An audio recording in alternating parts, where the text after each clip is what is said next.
नमस्कार दोस्तों, मैं अनिल आप सबको स्वागत करता हूं आपके अपने YouTube channel India general studies में। जैसे आप सभी को पता होगा कि हाल ही में बजट पेश किया गया है और इस बजट से रिलेटेड जितने भी क्वेश्चन बनते हैं इस वीडियो में मैं कवर करवाऊंगा। वीडियो आपके पूरे साल काम आने वाला है, तो वीडियो को लास्ट तक जरूर देखिएगा। तो इस बेहतरीन वीडियो को शुरू करते हैं पहले क्वेश्चन से। पहला क्वेश्चन को समझते हैं। पहला क्वेश्चन है, केंद्रीय बजट 2022-23 संसद में किन्होंने पेश किया? तो इसका राइट आंसर हो जाएगा option number B, Nirmala Sitharaman ने केंद्रीय बजट 2022-23 में संसद में पेश किया। एक्स्ट्रा पॉइंट के अंदर समझते, एक्स्ट्रा पॉइंट में है निर्मला सीतारमण भारत के वित्त मंत्री, आपको याद रखना है, और ये भारत के 28वें वित्त मंत्री हैं।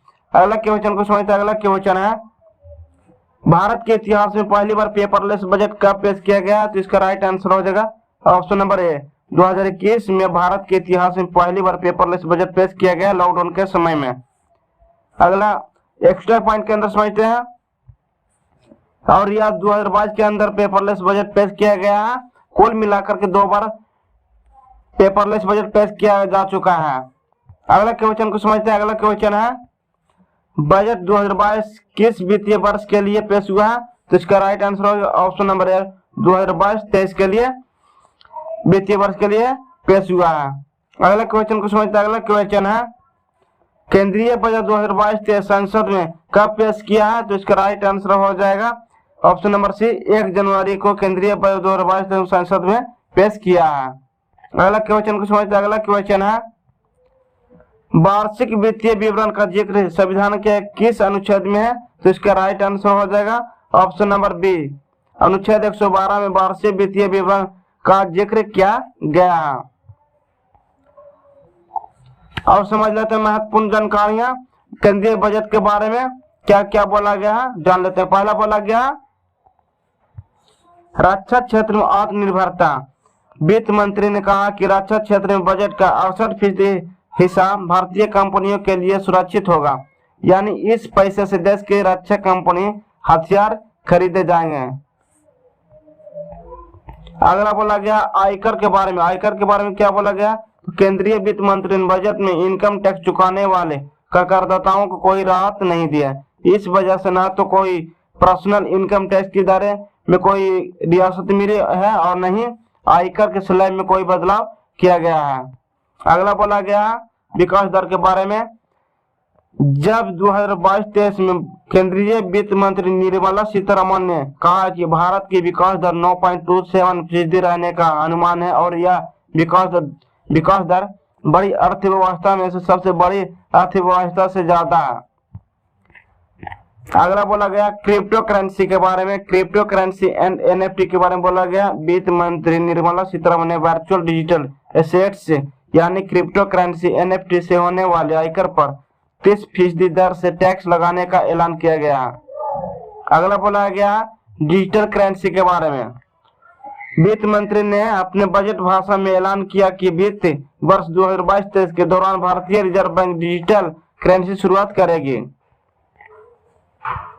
इस डिजिटल करेंसी को निर्मला सीतारमण ने डिजिटल रुपये यानी डिजिटल पैसा भी कहा है, आपको याद रखना, वेरी इंपॉर्टेंट क्वेश्चन है।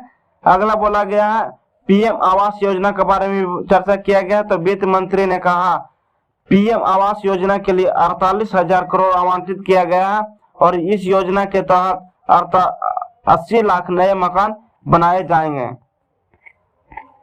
अगला बोला गया है डिजिटल यूनिवर्सिटी के बारे में बोला गया। तो वित्त मंत्री ने देश में शिक्षा प्रदान करने के लिए एक डिजिटल यूनिवर्सिटी के गठन का प्रस्ताव रखा है और इस यूनिवर्सिटी का निर्माण हब एंड स्पोक मॉडल के आधार पर किया जाएगा। अगला बोला गया कॉर्पोरेट टैक्स में कमी। कॉर्पोरेट टैक्स में 18% से हटा करके 15% कर दिया गया है और कॉर्पोरेट टैक्स पर सरचार्ज भी 12% से हटा करके 7% किया गया है। अगला शिक्षा के क्षेत्र में भी चर्चा किया गया है। तो क्या बोला गया पीएम ई विद्या के 1 क्लास 1 टीवी चैनल प्रोग्राम को 12 से बढ़ा करके 200 टीवी चैनलों पर विस्तृत किया जाएगा। सभी राज्यों का इससे क्लास 1 से 12 तक क्षेत्रीय भाषाओं में पूरक शिक्षा देने में मदद मिलेगी। राज्य को कृषि विश्वविद्यालय का पाठ्यक्रम संशोधित के करने के लिए प्रोत्साहित किया जाएगा ताकि प्राकृतिक जीरो बजट और ऑर्गेनिक फार्मिंग के साथ आधुनिक दौरे की खेती को जरूरत को पूरा किया जा सके। अगला बोला गया है LTCG टैक्स के बारे में। LTCG टैक्स के बारे में क्या बोला गया? तो वित्त मंत्री निर्मला सीतारमण ने कोऑपरेटिव सोसाइटी जिनकी आमदनी 1 से 10 करोड़ के बीच में है उन पर सरचार्ज 12 से हटा करके 7% कर दिया गया है। किसी भी LTCG टैक्स पर 15% से ज्यादा टैक्स सरचार्ज नहीं लगाया जाएगा। बात है LTCG था। LTCG का फुल फॉर्म होता है long term capital gain tax. इसका फुल फॉर्म होता क्या होता है? Long term capital gain tax. इसका फुल फॉर्म होता है, आपको याद रखना, वेरी इंपॉर्टेंट क्वेश्चन है। अगला बोला गया नेशनल पेंशन स्कीम के बारे में बोला गया है। राज्य कर्मचारी के लिए नेशनल पेंशन स्कीम पर टैक्स राहत की सीमा 10% से बढ़ाकर 14% की जा रही है। अगला बोला गया है 60 लाख नई नौकरियों के बारे में चर्चा किया गया है। वित्त मंत्री निर्मला सीतारमण का कहना है कि PLI स्कीम को अच्छी सफलता मिली है। इससे अगले 5 साल में 60 लाख नई नौकरियां पैदा होने की संभावना है। बात है PLI का, तो PLI का फुल फॉर्म होता है परफॉर्मेंस लिंक्ड इंसेंटिव। का फुल फॉर्म होता है क्या होता है? तो परफॉर्मेंस लिंक्ड इंसेंटिव का फुल फॉर्म होता है, आपको याद रखना। ये भी वेरी इंपॉर्टेंट क्वेश्चन आने वाले एग्जाम में पूछा जा सकता है।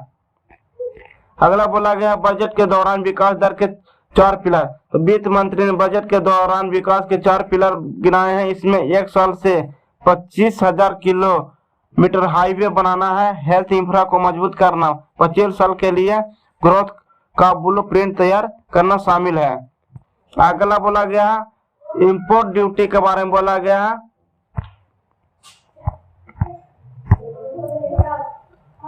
कैपिटल गुड्स पर इंपोर्ट ड्यूटी में मिल रही छूट हटाई गई। कैपिटल गुड्स इंपोर्ट पर अब से 7.5% की दर से इंपोर्ट ड्यूटी मिलेगी। अगला बोला गया 2022-23 अंतर्राष्ट्रीय मोटा अनाज के बारे में बोला गया। तो वित्त मंत्री निर्मला सीतारमण ने कहा कि सरकार 2022-23 में न्यूनतम समर्थन मूल्य पर MSP गेहूं और धान की खरीद के लिए 2.37 लाख करोड़ रुपए की भुगतान करेगी।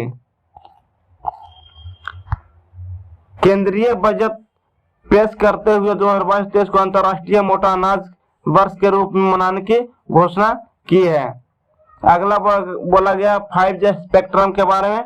5G के बारे में चर्चा किया गया। तो वित्त मंत्री ने कहा कि 2022 में 5G स्पेक्ट्रम की नीलामी करेगी, लेकिन 5G सेवा 2023 में शुरू होगी और साथ ही यह भी ऐलान है कि 2025 तक देश के सभी गांवों तक ऑप्टिकल फाइबर पहुंच जाएगा।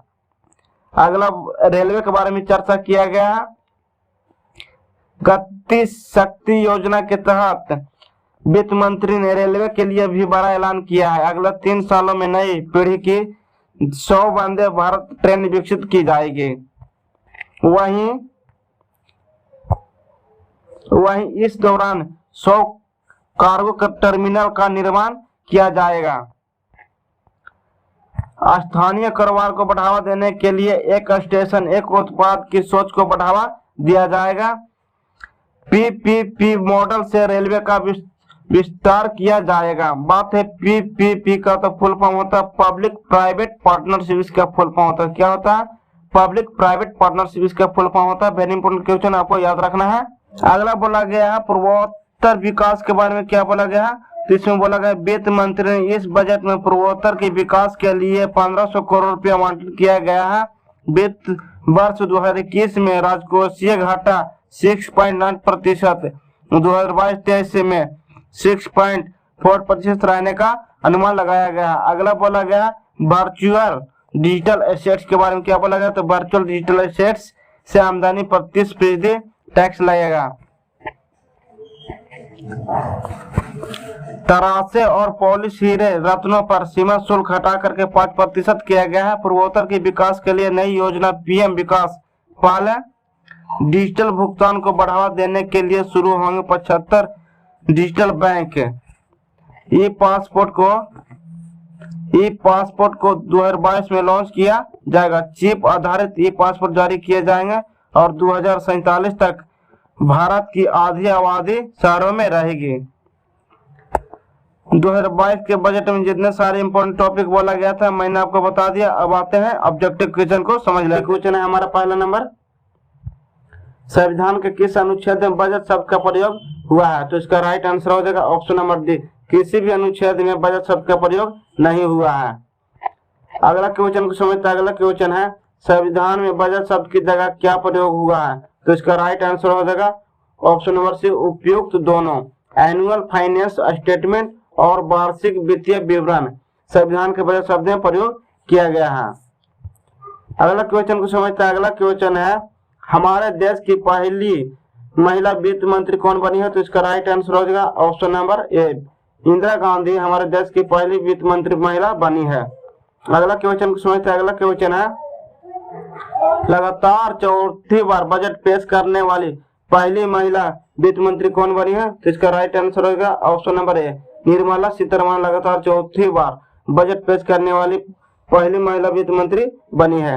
अगला क्वेश्चन को समझते हैं। अगला क्वेश्चन है, भारत के कितने प्रधानमंत्री ने प्रधानमंत्री रहते हुए बजट पेश किया है? तो इसका राइट आंसर हो जाएगा ऑप्शन नंबर डी, 3 भारत के प्रधानमंत्री रहते हुए बजट पेश किया है। अगला क्वेश्चन को समझते हैं। अगला क्वेश्चन है, भारत के किन 3 प्रधानमंत्री ने प्रधानमंत्री रहते हुए बजट पेश किया? तो इसका राइट आंसर हो जाएगा ऑप्शन नंबर डी, उपयुक्त सभी। राजीव गांधी, पंडित जवाहरलाल नेहरू और इंदिरा गांधी भारत के 3 प्रधानमंत्री रहते हुए बजट पेश किया है।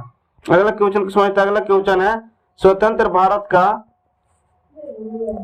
भारत का पहला बजट किसने पेश किया? तो इसका राइट आंसर हो जाएगा ऑप्शन नंबर बी, आर के सन्मुख चेट्टी ने स्वतंत्र भारत का पहला बजट पेश किया है। और आपको ये एक्स्ट्रा पॉइंट के अंदर एक बात समझनी है, स्वतंत्र भारत का पहला बजट कब पेश किया गया? तो 26 नवंबर 1947 को पेश किया गया था। वेरी इंपॉर्टेंट क्वेश्चन है, आपको याद रखना है। अगला क्वेश्चन को समझते हैं। अगला क्वेश्चन है, बजट शब्द का अर्थ क्या होता है? तो इसका राइट आंसर हो जाएगा ऑप्शन नंबर बी, चमड़े का थैला बजट शब्द का अर्थ होता है। अगला क्वेश्चन को समझते हैं। अगला क्वेश्चन है, बजट शब्द की उत्पत्ति किस भाषा से हुई है? तो इसका राइट आंसर हो जाएगा ऑप्शन नंबर बी, फ्रेंच भाषा से बजट शब्द की उत्पत्ति हुई है। अगला क्वेश्चन को समझते हैं। अगला क्वेश्चन है,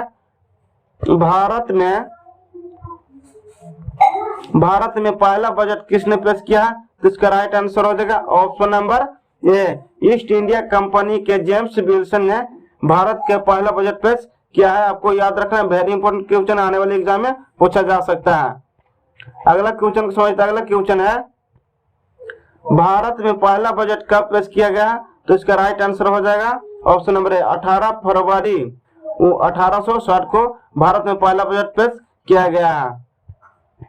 अगला क्वेश्चन को समझते हैं। अगला क्वेश्चन है, गणतंत्र भारत का पहला बजट कब पेश किया गया था? तो इसका राइट आंसर हो जाएगा ऑप्शन नंबर सी, 28 फरवरी 1950 को गणतंत्र भारत का पहला बजट पेश किया गया था।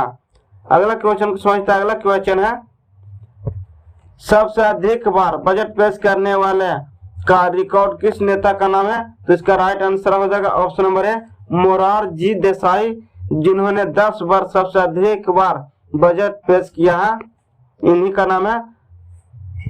अगला क्वेश्चन को समझते हैं। अगला क्वेश्चन है, 2017 से पहले बजट कब पेश किया जाता था? तो इसका राइट आंसर हो जाएगा फरवरी के अंत में, ऑप्शन नंबर बी इसका सही जवाब हो जाएगा। नेक्स्ट क्वेश्चन को समझने से पहले जो स्टूडेंट अपने YouTube channel India general study पे नए हैं वो प्लीज अपने चैनल इंडिया जनरल स्टडी को सब्सक्राइब कर लें, साथ ही बेल आइकन को प्रेस कर लें ताकि हर वीडियो का नोटिफिकेशन आप तक पहुंच जाए। वीडियो पसंद है तो वीडियो को लाइक करना ना भूलें, दोस्तों के साथ शेयर करना ना भूलें। साथ ही आप हमें इंस्टाग्राम और फेसबुक को फॉलो कर सकते हैं और आप हमें टेलीग्राम से ज्वाइन हो सकते हैं। अगला क्वेश्चन को समझते हैं। अगला क्वेश्चन है, 2017 के बाद बजट कब पेश किया जाने लगा? तो इसका राइट आंसर हो जाएगा ऑप्शन नंबर है, 1 फरवरी को 2017 के बाद बजट पेश किया जाने लगा। वेरी इंपॉर्टेंट क्वेश्चन है, आपको याद रखना है। अगला क्वेश्चन को समझते हैं। अगला क्वेश्चन है, गणतंत्र भारत का